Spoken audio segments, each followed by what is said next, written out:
Hi everyone, welcome back to new video. So ನಾವು last ವಿಡಿಯೋದಲ್ಲಿ I P address ಬಗ್ಗೆ ನೋಡ್ಕೊಂಡಿದ್ವಿ. So what is I P address? So by using I P address how we can easily access or send our request to our specified destination. So ಈ ಒಂದು ವಿಡಿಯೋದಲ್ಲಿ ನಾವು subnet ಅಂದ್ರೆ ಏನು, so what is subnet and subnet purpose ಏನು ಅನ್ನೋದನ್ನ ಒಂದು single example ಮುಖಾಂತರ ಇವೆರಡೂ ಕ್ವಶನ್ಗೂ ಆನ್ಸರ್ ಮಾಡುವಂತ ಒಂದು ಎಕ್ಸಾಂಪಲ್ ನ ತಗೊಂಡು ಆ ಎಕ್ಸಾಂಪಲ್ ಮುಖಾಂತರ ಇವತ್ತು ಸಬ್ನೆಟಿಂಗ್ ನ ಅರ್ಥ ಮಾಡ್ಕೊಂತ ಹೋಗೋಣ. So let's take one simple example. So ನಾವು ಪ್ರೀವಿಯಸ್ ಎಕ್ಸಾಂಪಲ್ಸ್ ಅಲ್ಲಿ ಹೇಗೆ google.comಗೆ ರಿಕ್ವೆಸ್ಟ್ ಕಳಿಸೋದು ಅಥವಾ ನಾವು google.com ಅಂತ ಟೈಪ್ ಮಾಡೋದು, ಆ ಒಂದು ಪರ್ಟಿಕ್ಯುಲರ್ ಎಕ್ಸಾಂಪಲ್ ನ ನಾವು ಒಂದು ಮನೆ ಅಡ್ರೆಸ್ ಹುಡ್ಕೋ ತರ, ಅಂದ್ರೆ ಒಂದು ಪರ್ಟಿಕ್ಯುಲರ್ ಮನೆ ಅಡ್ರೆಸ್ ಇದ್ರೆ, ನಮಗೆ ಡೆಸ್ಟಿನೇಷನ್ ಅಡ್ರೆಸ್ ಇದ್ರೆ ಮಾತ್ರ ಹೇಗೆ ನಾವು ಒಂದು ಪಾರ್ಸಲ್ ನ ಕಳಿಸ್ಬೋದು ಅಥವಾ ಡೆಸ್ಟಿನೇಷನ್ಗೆ ರೀಚ್ ಆಗ್ಬೋದು ಅಂತ ನೋಡ್ಕೊಂಡಿದ್ವಿ. ಇವಾಗ್ಲೂ ಕೂಡ ಅದೇ ಸಿಮಿಲರ್ ಕೈಂಡ್ ಆಫ್ ಎಕ್ಸಾಂಪಲ್ ಜೊತೆಗೆ ನಾವು ಕಂಟಿನ್ಯೂ ಮಾಡೋಣ. So for example, consider a big city. We have one big city. So let us call it as city XYZ. So in this city XYZ, there are total 5,000 houses. So total ಇಲ್ಲಿ 5,000 ಮನೆಗಳಿದಾವೆ ಅಂತ ಇಟ್ಕೊಳ್ಳಿ. So ಇವಾಗ if I ask you to send one parcel to one of my friends house which is located in this city XYZ. So ಈ ಸಿಟಿಲಿರೋ ನನ್ನ friend ಮನೆಗೆ ಒಂದು ಪಾರ್ಸಲ್ ನ ಕಳಿಸ್ಬೇಕು ಅಂತ ನಾನು ನಿಮ್ಗೆ ಒಂದು ಟಾಸ್ಕ್ ನ ಕೊಟ್ರೆ, is it very easy? Because ನಾವು ಈ ಎಕ್ಸಾಂಪಲ್ ಸಿಟಿಯಲ್ಲಿ there are no streets, there are no area, ಯಾವುದೇ ರೀತಿ ಕ್ರಾಸ್ ಇಲ್ಲ, ಕ್ಯಾಟಗರಿ ಇಲ್ಲ, ಏರಿಯಾ ಇಲ್ಲ, ಯಾವುದೇ ರೀತಿಯಾದಂತಹ ಡಿವಿಷನ್ ಇಲ್ಲ. ಈ ಒಂದು ಪರ್ಟಿಕ್ಯುಲರ್ ಸಿಟಿ ಡಿವಿಷನ್ನೇ ಆಗಿಲ್ಲ. It's just A boundary enclosed with 5,000 houses. So ಅವಾಗ ನಮ್ಗೆ ಪರ್ಟಿಕ್ಯುಲರ್ ಆಗಿ ಯಾವ ಮನೆ ಅಡ್ರೆಸ್ಗೆ ಅಥವಾ ಯಾವ ಆ ಮನೆ ಎಲ್ಲಿದೆ, ಯಾವ ಅಡ್ರೆಸ್ ಅಲ್ಲಿ ಇದೆ, ಯಾವ ಲೊಕೇಶನ್ ಅಲ್ಲಿ ಇದೆ ಅಂತ ಹುಡ್ಕೋದು ತುಂಬಾ ಕಷ್ಟ ಆಗುತ್ತೆ. So it is not easy two trial and error with all those 5,000 houses. So ಇಲ್ಲಿ ಈ ಒಂದು ರಿಯಲ್ ಟೈಮ್ ಸಿನಾರಿಯೋದಲ್ಲಿ ಹೇಗೆ ನಮ್ಗೆ ಪ್ರಾಬ್ಲಮ್ ಆಗುತ್ತೋ, same problem comes with the network or networking. So let us consider one company named ABC. So ಈ ಕಂಪ್ನಿಯಲ್ಲಿ let us consider same example, there are 5,000 computers. Total there are 5,000 computers. So ಇಲ್ಲಿ ಈ ಒಂದು organisation ಅಲ್ಲಿ ಅಥವಾ ಈ ಒಂದು ಕಂಪ್ನಿಯಲ್ಲಿ ಯಾವ್ದಾದ್ರೂ ಒಂದು ಸಿಸ್ಟಮ್ ಇಶ್ಯೂ ಆಯ್ತು ಅಂತ ಅಂದ್ರೆ, ಅದು ಪರ್ಟಿಕ್ಯುಲರ್ ಆಗಿ ಯಾವ ಸಿಸ್ಟಮ್ಗೆ ಅದು ಅಫೆಕ್ಟ್ ಆಗಿದೆ, ಯಾವ ರೀಜನ್ ಅಲ್ಲಿ ಅದು ಅಫೆಕ್ಟ್ ಆಗಿದೆ ಅನ್ನೋದು ಅಷ್ಟು ಈಸಿಯಾಗಿ ಗೊತ್ತಾಗಲ್ಲ. Because there are 5,000 computers and we have no category, we have no departments in this organization. ಒಂದು ಪಾರ್ಟಿಷನ್, ಒಂದು ಕ್ಲಿಯರ್ ಆಗಿ ಒಂದು ಪಾರ್ಟಿಷನ್ ಇಲ್ಲ. ಸೊ ಈ ಕಂಪ್ನಿಯಲ್ಲಿ ಯಾವ ಒಂದು ಕ್ಯಾಟಗರಿಯಲ್ಲಿ, ಯಾವ ಒಂದು ಫ್ಲೋರ್ ಅಲ್ಲಿ, ಯಾವ ಒಂದು ಡಿಪಾರ್ಟ್ಮೆಂಟ್ ಅಲ್ಲಿ ಸಿಸ್ಟಮ್ ಇಶ್ಯೂ ಆಗಿದೆ ಅಂತ ನಮ್ಗೆ ಗೊತ್ತಾಗಲ್ಲ. ಯಾಕಂತಂದ್ರೆ as same as with this example, so ಈ ಎಕ್ಸಾಂಪಲ್ ತರಾನೇ ಇಲ್ಲಿ ಕೂಡ ನಮ್ಗೆ ಯಾವುದೇ ರೀತಿ ಕ್ಯಾಟಗರಿ ಇಲ್ಲ, ಡಿವಿಷನ್ ಇಲ್ಲ, ಹಾಗೆ ಪಾರ್ಟಿಷನ್ ಕೂಡ ಇಲ್ಲ. So how we will overcome this problem in networking is through subnetting or subnet. So what is subnet?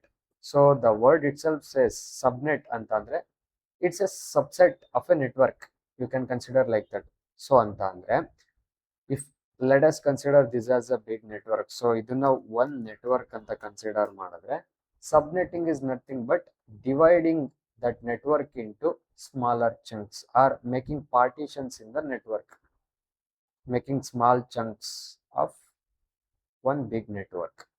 For example, simple ಆಗಿ ಹೇಳ್ಬೇಕು ಅಂತಂದ್ರೆ, ಸೊ ಈ ಒಂದು ನೆಟ್ವರ್ಕ್ ನ let's assume as one company. So ಒಂದು ಕಂಪನಿಯಲ್ಲಿ ನೀವು we can see several departments like one is HR and IT,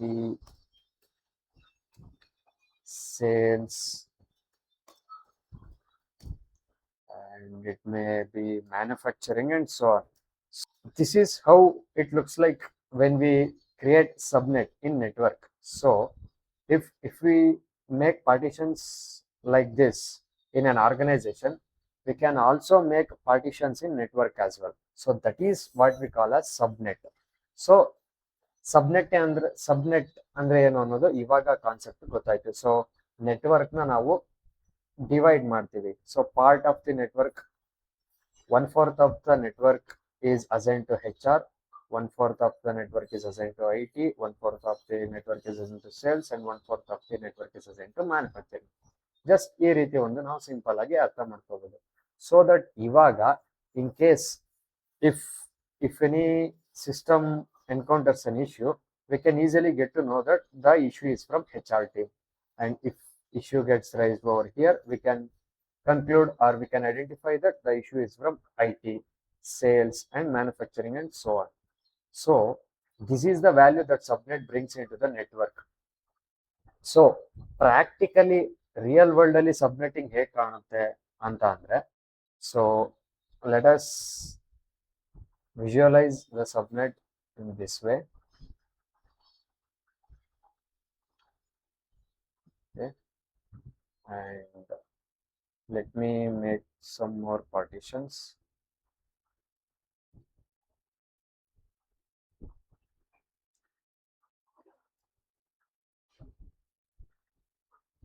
So now, so ನೀವು ಸಿಂಪಲ್ ಆಗಿ ಸಬ್ನೆಟಿಂಗ್ ಬಗ್ಗೆ ಅರ್ಥ ಮಾಡ್ಕೊಳ್ಳಿ. ಇವಾಗ ನಾವು ನೆಕ್ಸ್ಟ್ ವಿಡಿಯೋದಲ್ಲಿ IP ಅಡ್ರೆಸ್ ಫಾರ್ಮೆಟ್ ಹೇಗಿರುತ್ತೆ ಅಂಡ್ CIDR ರೇಂಜ್ ಏನು, CIDR ರೇಂಜ್ ನ ಹೇಗೆ ಫಾರ್ಮ್ ಮಾಡ್ತೀವಿ, and each IP address octet format ಹೇಗೆ, ಈಗ ನಾವು ನ್ಯೂಮರಿಕಲ್ ಸ್ಟ್ಯಾಂಡರ್ಡ್ ಫಾರ್ಮೆಟ್ ಅಲ್ಲಿ ಹೇಗೆ ಬರಿತೀವಿ ಅನ್ನೋದನ್ನ ನೆಕ್ಸ್ಟ್ ಸ್ಟೆಪ್ ಅಲ್ಲಿ ನೋಡ್ತಾ ಹೋಗೋಣ. As per now just understand what is subnet and how it looks like. So let's say simple ಆಗಿ we have 100 IP addresses. We have 100 IP addresses. So as we learned in previous video, the DHCP server assigns you a IP address when you connect to the network. So as per now, we have 100 IP address because we have 100 devices, 100 computer systems in our system. Okay, 100 systems. So ivaga subnetting concept. So if we consider to divide this whole network as 4 equal parts, so for each network we can assign 25 IP addresses. So 25, 25, 25, and 25. So this is how we make a partition in the network, so that we have 4 equally partitioned network where each partition has 25 IP addresses or 25 subnets. So this helps in very quickly identify the particular systems, or like ಯಾವ್ದಾದ್ರು ಒಂದು ಸಿಸ್ಟಮ್ಗೆ issue ಆದರೆ we can easily identify from which partition, from which network we have issue. And also subnetting important role ಏನಪ್ಪಾ ಅಂತಂದ್ರೆ, it also plays a vital role in terms of security. Let's say for example, ನಿಮ್ಮ ಒಂದು school wifi, let's consider this as a school wifi. ಇದೇನಾದ್ರೂ school wifi ಆದರೆ we can keep only this 25 network or this subnet only for financial transaction systems. So the systems which involves in financial transaction are connected to only this network, and the remaining teachers, students, and remaining all of them will be connected to this network. This is the kind of public network. So ಇದೊಂಥರ public network ಇದ್ದಾಗೆ ಇದಕ್ಕೆ ಎಲ್ಲರೂ ಕೂಡ connect ಆಗಿರ್ತಾರೆ, like teachers ಆಗಿರ್ಬೋದು, students ಆಗಿರ್ಬೋದು, professors ಆಗಿರ್ಬೋದು ಎಲ್ಲ.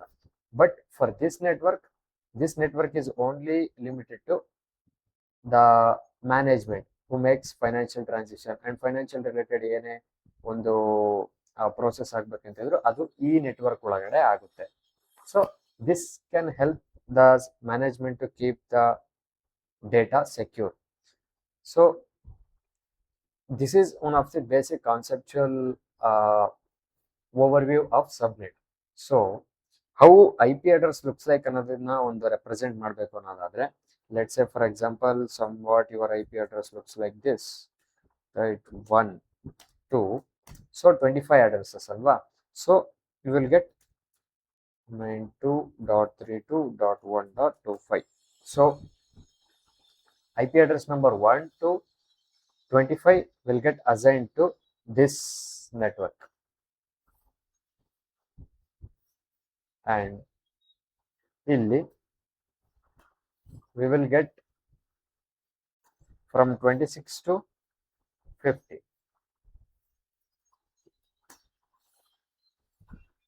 and for here we will get 51 to 75,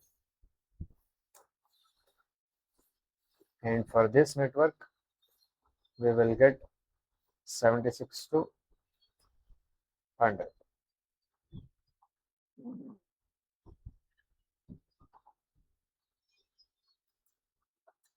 So this is what subnet looks like, a clean partition of the whole network, so that each partition can be used for different purposes. So subnetting ಬಗ್ಗೆ ಇಷ್ಟು ಬೇಸಿಕಲ್ idea ನಮ್ಗಿದ್ರೆ ಸಾಕು. So industrial ಲೆವೆಲಲ್ಲಿ ಆ ಸಬ್ನೆಟ್ ಹೇಗೆ work ಆಗುತ್ತೆ, ಸಬ್ನೆಟ್ನ ಯಾಕೆ use ಮಾಡ್ತಾರೆ ಅನ್ನೋದನ್ನ ನಾವು ಇಲ್ಲಿವರೆಗೆ ಒಂದು ಸಿಂಪಲ್ ಆಗಿ ಒಂದು ಬ್ರೀಫ್ ಓವರ್ ವ್ಯೂ ಆಗಿ ನಾವು ತಿಳ್ಕೊಂಡಿದ್ದೀವಿ. ಸೊ ಇನ್ ಅಪ್ಕಮಿಂಗ್ ವಿಡಿಯೋದಲ್ಲಿ ನಾವು IP address format, exact format ಹೇಗಿರುತ್ತೆ, ಸೊ ಬಿಟ್ಸ್ ಅಲ್ಲಿ, ಸೊ ಸಿಸ್ಟಮ್ ಬೈನರಿ ಫಾರ್ಮೆಟ್ ಅಲ್ಲಿ ಹೇಗೆ store ಮಾಡ್ಕೊಳ್ಳುತ್ತೆ, and how its octet format looks like ಅನ್ನೋದನ್ನ ನೋಡ್ಕೊಂಡು CIDR range ಬಗ್ಗೆ ನೆಕ್ಸ್ಟ್ ಎಕ್ಸ್ಪ್ಲೋರ್ ಮಾಡೋಣ. So if you think you have learned something new, please like and share with your friends. So please subscribe if you are new to this channel. Let us meet in next one. Thank you.